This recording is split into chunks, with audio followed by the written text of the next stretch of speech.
Good morning बच्चों। आज जो हम चैप्टर शुरू करने जा रहे हैं, इस चैप्टर का नाम है जुडिशरी।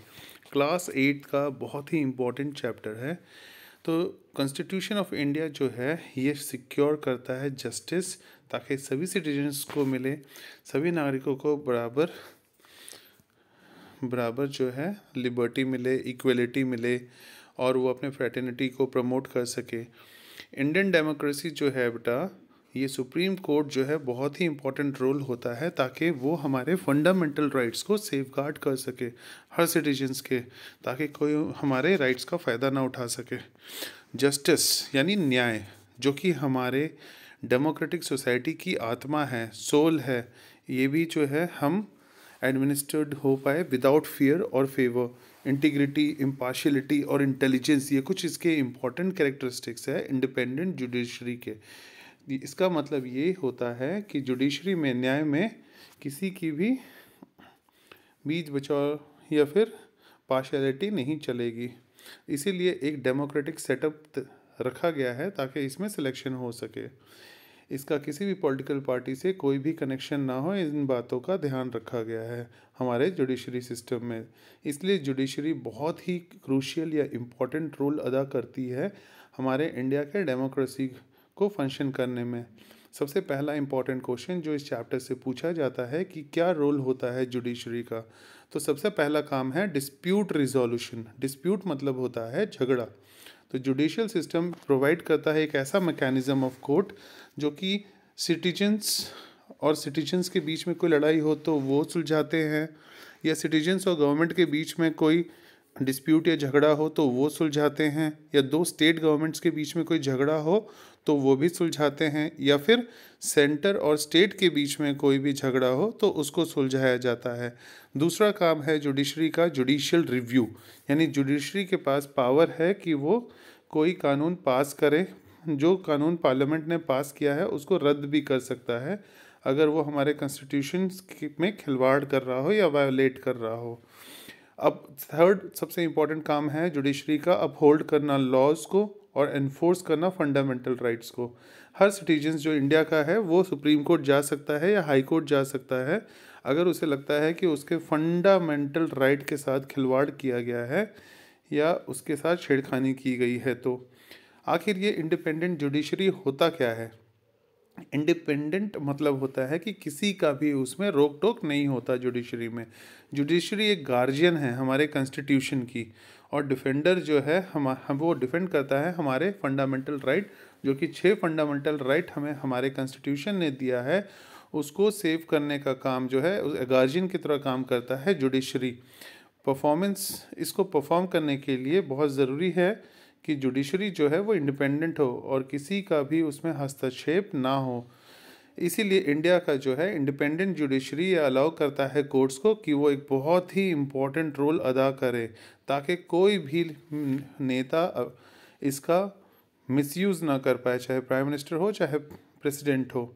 ये एक बहुत ही इम्पोर्टेंट रोल अदा करता है करने के लिए हमारा फंडामेंटल राइट हर सिटीजन्स का, क्योंकि कोई भी अप्रोच कर सकता है कोर्ट में अगर उसको लगता है कि उसके राइट्स या उसके अधिकार के साथ छेड़खानी की जा रही है। तो आखिर हमारे इंडिया में कोर्ट्स का स्ट्रक्चर कैसा है? तो 3 डिफरेंट लेवल है कोर्ट्स का हमारे कंट्री में। तो बहुत सारे कोर्ट जो है बेटा वो लोअर लेवल के होते हैं, लोअर कोर्ट, जबकि एक जो होता है सिर्फ एक, वो एपेक्स लेवल पे होता है, मतलब जो कि सुप्रीम कोर्ट है।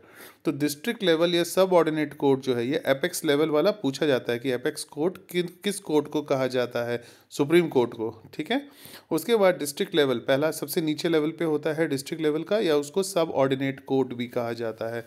ज़्यादातर लोग जो है वो इंटरेक्ट करते हैं इसी लेवल पे, हर डिस्ट्रिक्ट में होता है, और डिस्ट्रिक्ट जज होता है। उसके बाद उससे ऊपर जो होता है कोर्ट उसको बोलते हैं स्टेट लेवल कोर्ट, जिसे हाई कोर्ट के नाम से जाना जाता है। वो हायर कोर्ट है सभी स्टेट्स का, और उसके ऊपर जो निगरानी रखता है वो है supreme court. Supreme court of India जो है वो हाईएस्ट जुडिशियल अथॉरिटी है। वो ये न्यू दिल्ली में लोकेटेड है, और ये यहाँ बैठते हैं हमारे chief justice of India.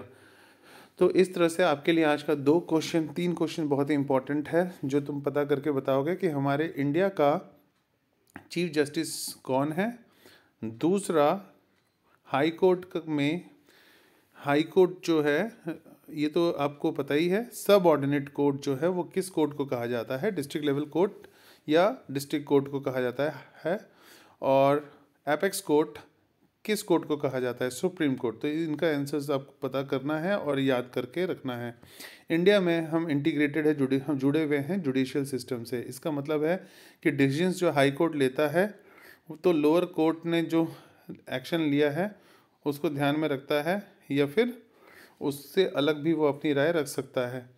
Appellate system क्या होता है? एपलेट सिस्टम पूछ लेते हैं कई बार एग्जाम्स में। इसका मतलब है कि ये पर्सन अपील कर सकता है हायर कोर्ट में अगर उसको लगता है कि जजमेंट जो पास किया गया है लोअर कोर्ट में वो जस्ट वो इज़ नॉट अ जस्ट, मतलब उससे कोई उसको उपाय नहीं मिला, उसको सॉल्यूशन नहीं मिला, तो वो हायर कोर्ट में जाके अपील कर सकता है। इसके लिए टाइमिंग होता है 6 मंथ्स का। ये सिस्टम जो है इंडिया में एग्जिस्ट करता है। एक दूसरा तरीका भी है जिसकी वजह से सभी जो कोर्ट से आपस में जुड़े होते हैं। डिफरेंट ब्रांच होते हैं लीगल सिस्टम्स में। एक होता है सिविल लॉ और एक होता है क्रिमिनल केस।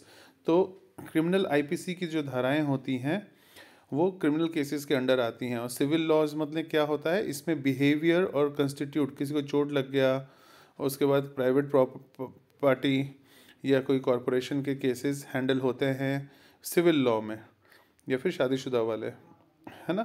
क्रिमिनल केसेस में क्या होता है? मर्डर या फिर इमीडिएट विक्टिम कोई इंडिविजुअल है, या ये बिहेवियर जो कि एक्सप्लेन करता है ऑफेंस पब्लिक के अगेंस्ट या सोसाइटी के अगेंस्ट, तो ये क्रिमिनल केसेस में उसका केस दर्ज होता है। सिविल लॉ के एग्जांपल है नेग्लिजेंस, जिसकी वजह से किसी को चोट लग गई है या प्रॉपर्टी डैमेज हो गया है, ये सारे सिविल लॉज में आते हैं।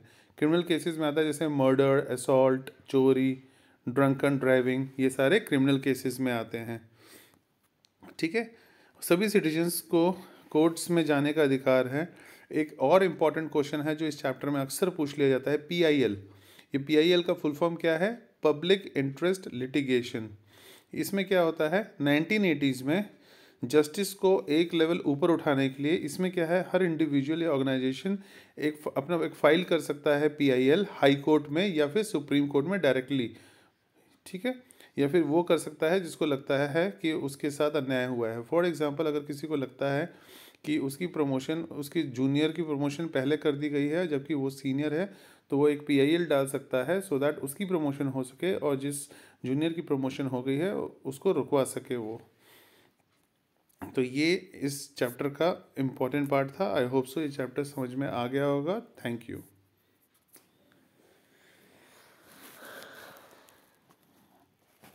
कहाँ गया? कहाँ गया बेटा? रुक गया। गैलरी में होगा।